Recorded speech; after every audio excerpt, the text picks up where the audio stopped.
कि वो आदमी उसकी आंखों के सामने से गायब हो चुका था। अभिनव ने फ्रस्ट्रेट होकर अपने बालों में हाथ फेरा और लक्ष्य को मन ही मन गाली देने लगा। लेकिन गाली देने से उसका काम नहीं चलने वाला था। लक्ष्य का फोन उठाना जरूरी था। ऐसे में वो होटल से बाहर निकल गया। जैसे ही अभिनव गाड़ी में बैठा वैसे ही फोन बजना बंद हो गया। अभिनव दोबारा लक्ष्य का फोन आने का इंतजार कर रहा था।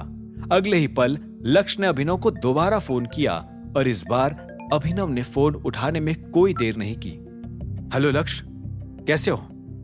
मैं ठीक हूं सर, लेकिन थोड़ा फंसा हुआ हूं। मुझे आपको एक न्यूज देनी थी। लक्ष्य ने कहा। सर, बात यह कि अरबाज अभी दिग्पाल से बात कर रहा था। वो शायद आपको क्रॉस करने का प्लान बना रहा है। मेरे पास बाकी डिटेल्स नहीं है क्योंकि अंदर सिर्फ जोगेश को ही एंट्री दी गई थी, लेकिन मैं ज्यादा से ज्यादा जानकारी निकाल लूंगा और आपको दोबारा फोन करूंगा। लक्ष्य की बात सुनकर अभिनव ने हाँ में सिर हिला दिया।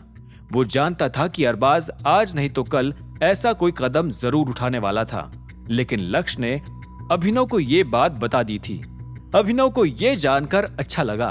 उसने लक्ष्य से पूछा, तो मैं इस वक्त पिज्जा कहाँ भिजवाऊं? अरबाज के घर पर सर। मैं आपको फिर से फोन करता हूँ। रुको रुको, जाने से पहले मैं तुमसे कुछ पूछना चाहता हूँ। क्या तुम्हें इस बात का कोई आइडिया है कि तुम्हारा परिवार कहाँ हो सकता है? अभिनव ने ये पूछा। यह सवाल सुनकर लक्ष्य एक पल के लिए शांत हो गया और कुछ सोचने लगा। कुछ सेकंड सोचने के बाद उसने कहा, कुछ लोगों को ऐसा लगता है कि उनके परिवार इस वक्त शहर में नहीं है। कुछ ये भी कहते हैं कि वो तो इस देश में ही नहीं है। तुम्हारा मतलब है कि अरबाज उन्हें अगवा करके देश के बाहर भेज चुका है, लेकिन ये कैसे हो सकता है? मुझे नहीं लगता कि ये बात सही है। मेरा मतलब है कि मेरी बीवी और बेटे के पास पासपोर्ट नहीं है और बिना पासपोर्ट वो इस देश से बाहर नहीं जा सकती। और ये कंडीशन मेरी ही नहीं, बहुत से परिवारों की है। लक्ष्य ने अभिनव को समझाते हुए कहा। जैसे ही अभिनव के कानों में ये शब्द गूंजे तो उसके दिमाग में एक झटका लगा। उसने फिर पूछा, तुम्हारा कहने का मतलब यह है कि अरबाज ने सिर्फ तुम्हारे ही नहीं बल्कि बाकी लोगों के परिवारों को भी बंदी बना रखा है? मुझे जाना होगा, मैं आपसे बाद में बात करता हूँ। लक्ष्य ने जवाब दिया और फोन काट कर निकल गया। अभिनव के लिए यह खबर हैरान कर देने वाली थी। उसने एक गहरी सांस ली और गाड़ी से नीचे उतर आया। नीचे उतरते ही उसके जहन में फिर से राणा का ख्याल ताजा हो गया। अगर वो आज उसे पकड़ पाता तो उसके मन के कई सवाल शांत हो जाते। हो सकता है कि मोंटी को इस बारे में कोई अंदाजा होगा। अचानक से अभिनव ने अपने आप से कहा। उसे लगा कि मोंटी को जरूर इस चीज के बारे में खबर होगी। ऐसा हो ही नहीं सकता कि उसके पिता जिंदा हो और उसे मालूम ना हो। अभिनव को इस सब चीजों के बीच एक और चीज खाए जा रही थी। उसे नहीं पता था कि राणा ने उसे पहचाना था या नहीं। हालांकि दोनों एक दूसरे के बिल्कुल सामने थे। वो राणा को पहचान चुका था, लेकिन उसे यह नहीं पता था कि राणा भी उसे पहचान चुका है या नहीं। अभिनव का सिर चकराने लगा था। उसे समझ नहीं आ रहा था कि इस गुत्थी को वो कैसे सुलझाए और राणा को कहां ढूंढे। ऐसे में उसे लगा कि इस वक्त घर जाना ही सबसे सही होगा।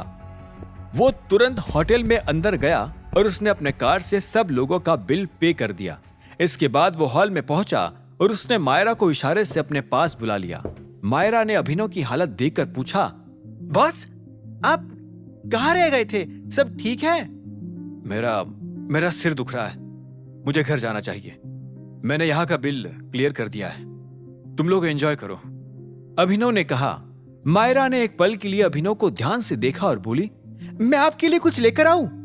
अभिनव ने ना में सिर हिलाते हुए कहा, नहीं मैं ठीक हूं, मैं चला जाऊंगा, सुबह मिलते हैं, ठीक है? ठीक है, मायरा ने हाँ में सिर हिलाते हुए कहा और अभिनव वहां से निकल गया। अभिनव बाहर आकर अपनी गाड़ी में बैठ गया था। जैसे ही उसने गाड़ी चालू की तो अचानक से उसके दिमाग में एक जगह आई। वो घर जाने के बजाय उस जगह जाना चाहता था। उसने तुरंत अपनी जेब से फोन निकाला और सीधा मोंटी को फोन मिला दिया। कुछ देर तक रिंग होने के बाद आखिरकार मोंटी ने फोन उठाया। इधर से अभिनव ने पूछा, तुम इस वक्त कहाँ हो? मैं यही हूँ, शहर में। क्या हुआ? मैं अभी तुमसे मिलना चाहता हूँ, अपनी लोकेशन भेजो। अभिनव ने कहा और बिना मोंटी का जवाब सुने ही फोन काट दिया। आगे की कहानी जानने के लिए देखें अगला एपिसोड सिर्फ पॉकेट एफएम के यूट्यूब चैनल पर, और द रिटर्न ऑफ टाइगर के सारे एपिसोड्स को सुनने के लिए डिस्क्रिप्शन में दी लिंक से डाउनलोड करें पॉकेट एफएम ऐप।